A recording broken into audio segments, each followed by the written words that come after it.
Hello बच्चों। आज के इस सेशन में हम बात करने वाले हैं क्लास 11 केमिस्ट्री के आधुनिक परमाणु संरचना के बारे में। और उस आधुनिक परमाणु संरचना में हम बात करेंगे क्वांटम संख्याओं के बारे में। क्वांटम संख्याएं क्या होती हैं इसके बारे में बात करेंगे। क्वांटम नंबर, क्वांटम नंबर क्या होते हैं।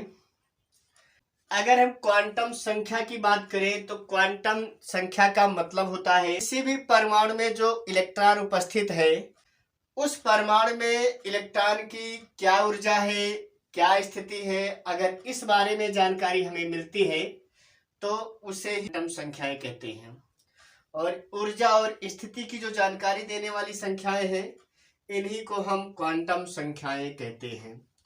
ये क्वांटम संख्याएं क्या होती है भैया, किसी भी परमाणु में उपस्थित इलेक्ट्रॉन की ऊर्जा और स्थिति की अगर जानकारी हमें दे रही है तो ऐसी संख्याओं को हम क्वांटम संख्याएं कहते हैं।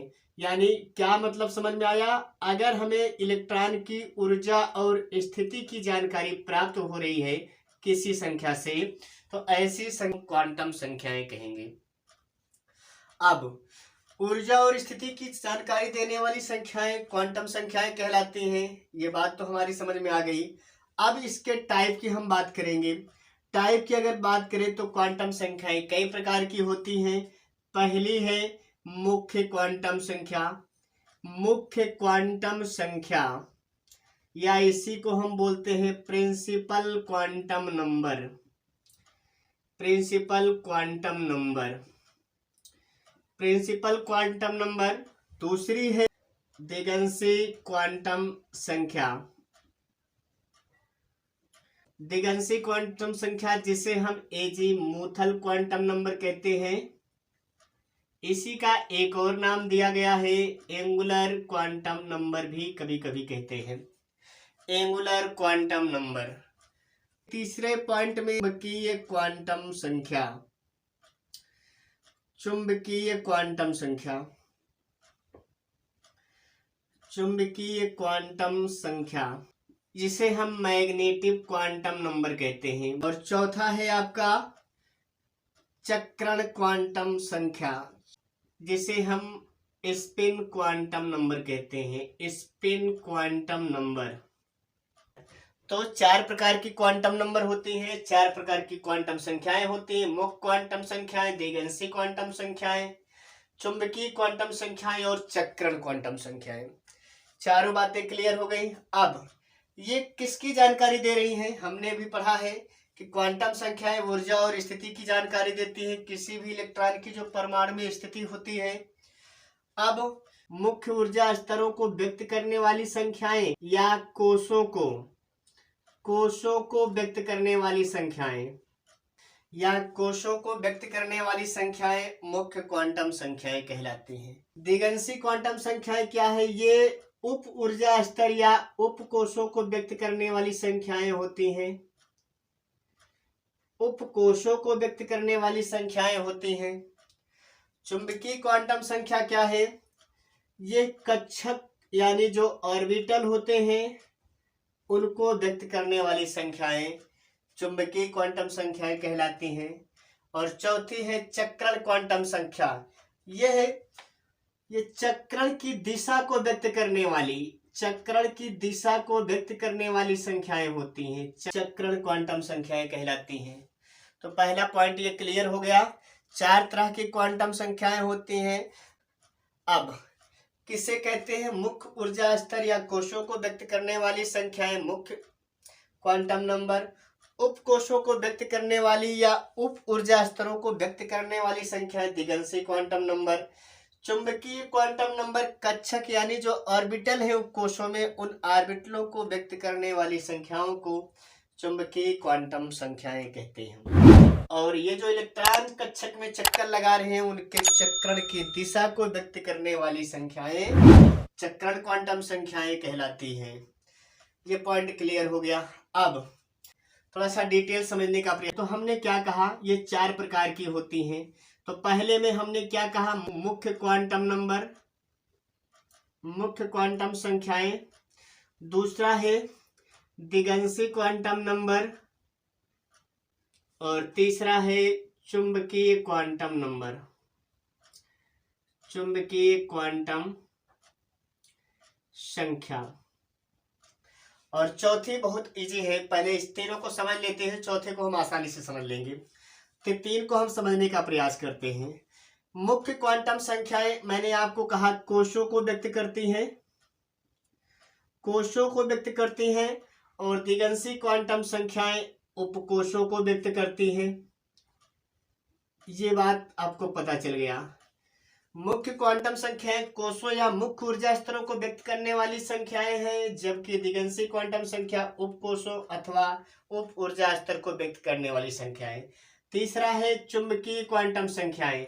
ये क्या है? ये कक्षकों को व्यक्त करने वाली संख्याएं, कक्षकों या जिसे हम ऑर्बिटल कहते हैं, ऑर्बिटलों को व्यक्त करने वाली संख्याएं।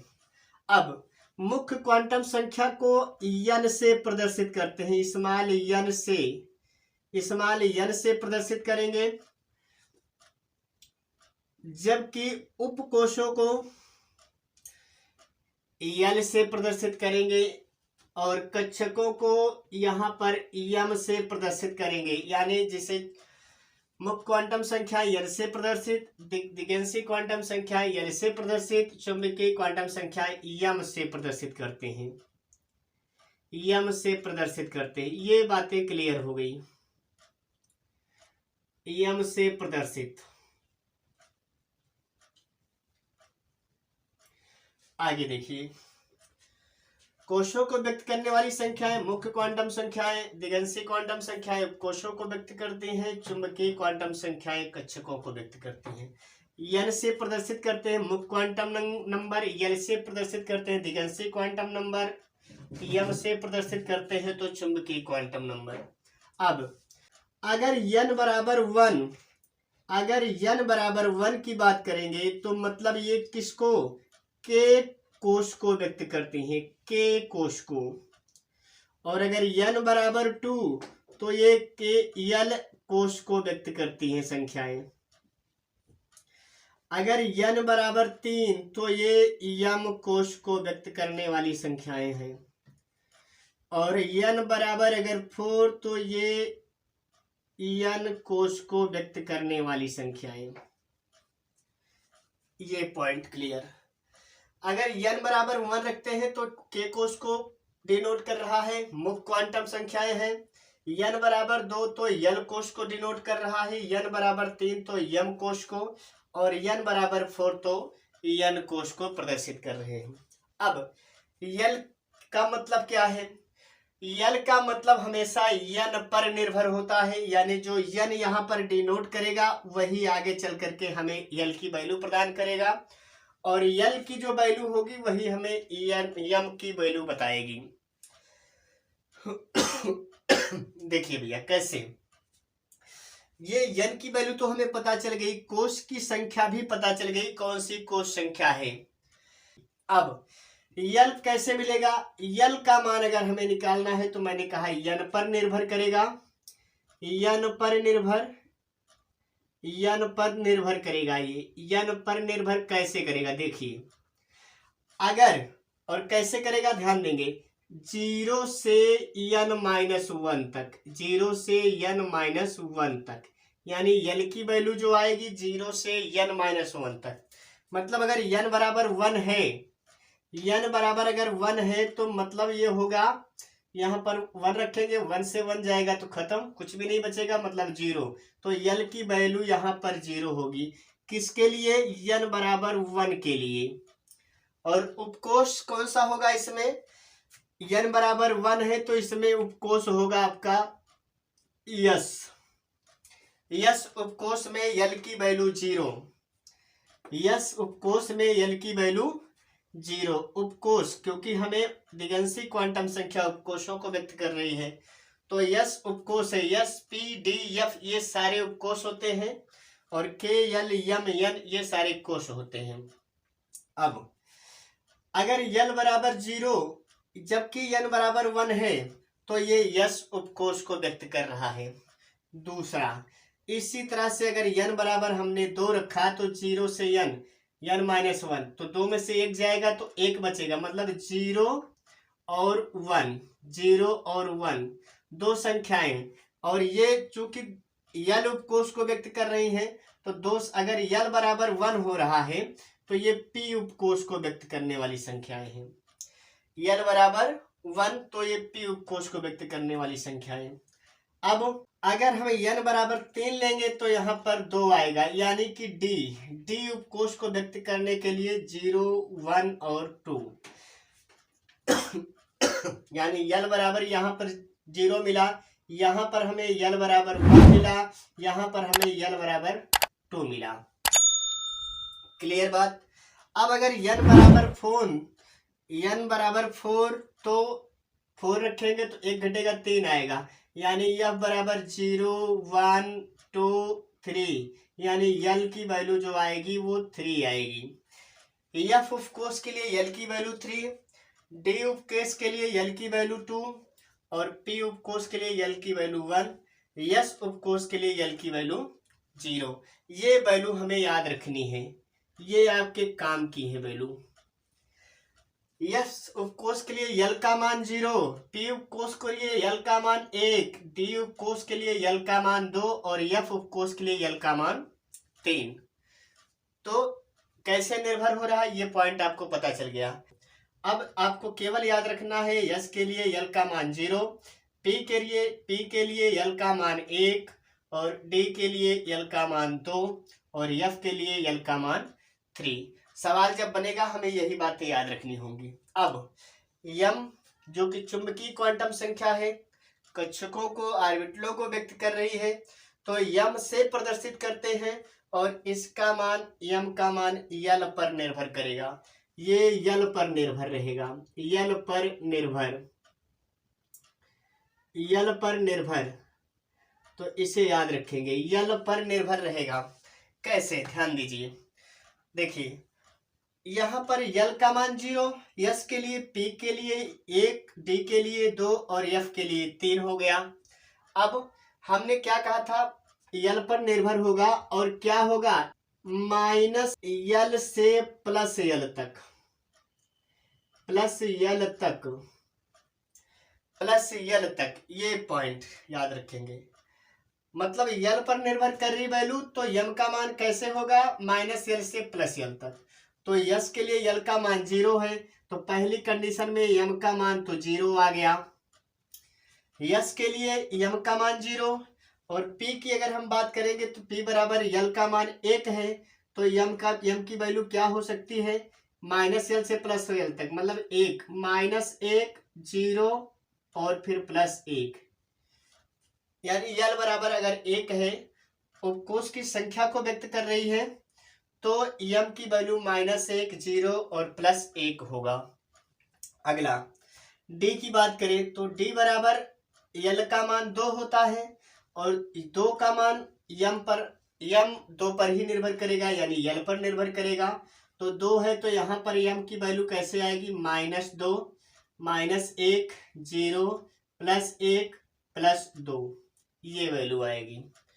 और अगर यल बराबर 3 है जो कि एफ उपकोष को व्यक्त कर रहा है, तो यम का मान आएगा आपका यम बराबर -3, -2, -1, 0, +1, +2, +3, ये आप याद रखेंगे। तो कैसे कौन सा क्वांटम संख्या किस पर निर्भर हो रहा है, ये बात क्लियर समझ में आ रही है। फिर से एक बार देख लेंगे। मुख्य क्वांटम संख्या कोशों को व्यक्त करती है, द्विगंशी क्वांटम संख्या उपकोशों को व्यक्त करती है, चुंबकीय क्वांटम संख्या कक्षकों को व्यक्त करती है।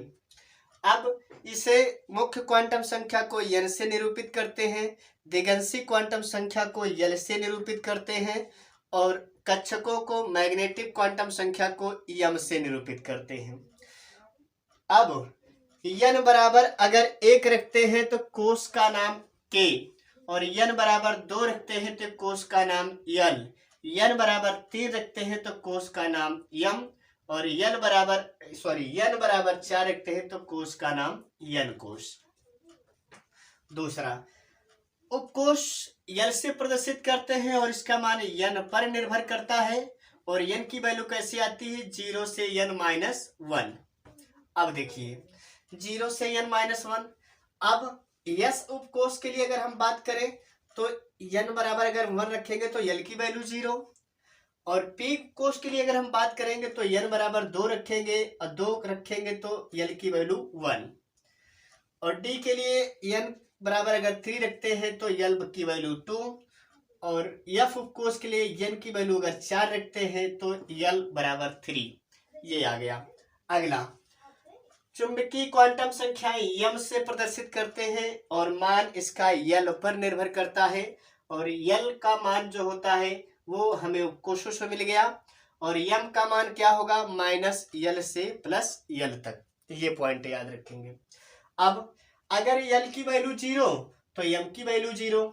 और अगर यल की वैल्यू 1 तो माइनस यल से प्लस यल तक, यानी -1 0 +1। और इसी तरह से यम की वैल्यू अगर यल की वैल्यू 2 तो यम की वैल्यू -2 -1 0 +1 +2। और यल की वैल्यू अगर 3 तो यम की वैल्यू -3 -2 -1 0 +1 +2 +3। तो ये आपका चुंबकीय क्वांटम संख्या बता रही, कंफर्म हो गया। अब ये मुझे लगता है आपको तीनों तरह के क्वांटम संख्याएं क्लियर हो गई होंगी। अब हम चौथे की अगर हम बात करें तो चौथा है स्पिन क्वांटम संख्या। स्पिन क्वांटम संख्या चक्रण क्वांटम संख्या जिसे यस से निरूपित करते हैं, यस से निरूपित करते हैं। और ये या तो +½ रहेगा या तो -½ रहेगा। +½ -½ यस की बात करेंगे तो या तो +½ रहेगा, यस की वैल्यू या तो +½ या तो -½ तो इसलिए हम यहाँ पर +½ या -½ यस की वैल्यू पता करेंगे। कैसे पता करेंगे? अब हम इस पर अगर आधारित सवाल लगाएंगे तो आपको आसानी से समझ में आ जाएगा। चलिए एक सवाल करके हम देख लेते हैं और समझ लेते हैं कैसे क्या सवाल बनता है और कैसे क्वेश्चन इस पर उठते हैं, इसके बारे में हम पता कर लेते हैं। तो क्वेश्चन है आपका, क्वेश्चन है n बराबर 3 के लिए, n बराबर 3 के लिए चारों क्वांटम संख्याओं के मान, चारों क्वांटम संख्याओं के मान बताइए। सवाल ऐसे बनेगा और इसे हम सॉल्व करते हैं। n बराबर 3 के लिए चारों क्वांटम संख्याओं के मान बताइए। अब अगर हमें n बराबर दे रखा है, मतलब कोष की संख्या दे रखी है, तो n बराबर 3 तो हमें पता चल गया कि n बराबर 3 यानी KL यम कोष की बात कर रहा है। और यम कोष की बात कर रहा है तो इसमें हम चारों क्वांटम संख्याओं के मान को देखते हैं कैसे क्या है। अब चारों क्वांटम संख्या क्या है? पहले तो n पता है हमें, दूसरा आता है यल, तीसरा आता है यम और चौथा आता है यस। यही 4 क्वांटम संख्याएं हैं, n यल यम यस।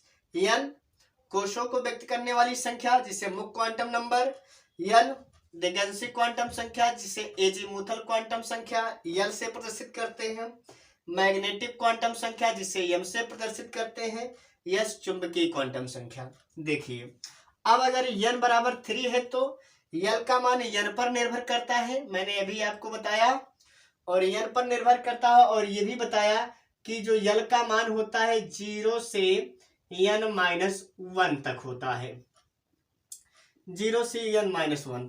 और अगर हमें n बराबर 3 दे रखा है तो n बराबर 3 दे रखा है तो n 3 में से 1 जाएगा 2, यानी संख्या आएगी 1 2 0 1 और 2, ये संख्या आएगी। अब इसका मतलब हम यहाँ पर यल की वैल्यू 0 भी हो सकती है, 1 भी हो सकती है और 2 भी हो सकती है।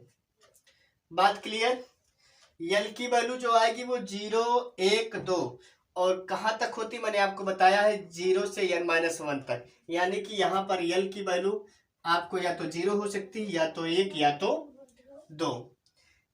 बात क्लियर? अब दूसरे में, अब अगर हमें यल की वैल्यू पता चल गई तो यम की वैल्यू यल पर निर्भर करती है।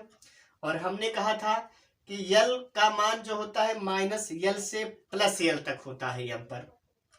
अब अगर यल बराबर 0 है तो 0 ही होगा पहले में, तो कोई दिक्कत नहीं है। और अगर यल बराबर 1 है तो यम का मान -1 0 प्लस 1, यही तो होगा भाई। अब अगर यल बराबर 2 है तो यम का मान -2 -1 0 प्लस 1 प्लस 2, यही तो होगा भाई। तो हमें यम के मान पता चल गए। और यस बराबर क्या होगा, यस बराबर मैंने आपको बताया था, या तो प्लस होगा या तो माइनस हाफ, या तो plus half minus half, plus half minus half, या तो प्लस हाफ माइनस हाफ। यहाँ पर भी प्लस हाफ माइनस हाफ, या प्लस हाफ माइनस हाफ, या प्लस हाफ माइनस हाफ, कोई भी हो सकता है, वो चक्रण जैसा होगा। चक्रण नहीं समझ में आ रही बात, देखिए सुनिए, यहाँ पर अगर हम मान लेते हैं ये है आपका पी उपकोष, पी में पी एक्स पी वाई और पी जेड 3 होते हैं। और अगर ये इस तरह से मूव कर रहे हैं तो प्लस हाफ, और अगर ये इस तरह से मूव कर रहे हैं तो ये माइनस हाफ को डिनोट करते हैं। तो ये चक्रण की दिशा है। तो यस बराबर प्लस माइनस हाफ इसमें भी हो सकता है, -1 पर भी प्लस माइनस हाफ हो सकता है, 0 पर भी प्लस माइनस हाफ, कोई भी वैल्यू हो सकती है। क्योंकि यहाँ पर हम डिनोट नहीं कर रहे हैं कि कौन से इलेक्ट्रॉन की बात कर रहे हैं, 5वें 7वें दूसरे 10वें, तो ये बात तो पता नहीं है। तो कुल मिलाकर के जिस भी इलेक्ट्रॉन की बात होगी या तो वो प्लस हाफ में होगा या तो माइनस हाफ में होगा, यही बात हमें जाननी थी। तो हमसे केवल सवाल इतना पूछा गया, n बराबर 3 के लिए चारों क्वांटम संख्याओं के मान बताइए। तो हमने यहाँ पे ये चारों क्वांटम संख्याओं की बात कर ली है। क्वांटम संख्या पर आधारित सवाल हम आपको अगली वीडियो में देंगे। और आज तक के लिए बस इतना ही। अगर ये आपको हमारा सेशन अच्छा लगा हो तो अपने दोस्तों को शेयर जरूर करें, लाइक और सब्सक्राइब करें। और नेक्स्ट टॉपिक पे हम आपको बताएंगे क्वांटम संख्याओं के मान कैसे निकालते हैं, कैसे सवाल आपको बनेंगे। तब तक के लिए best of luck, thank you.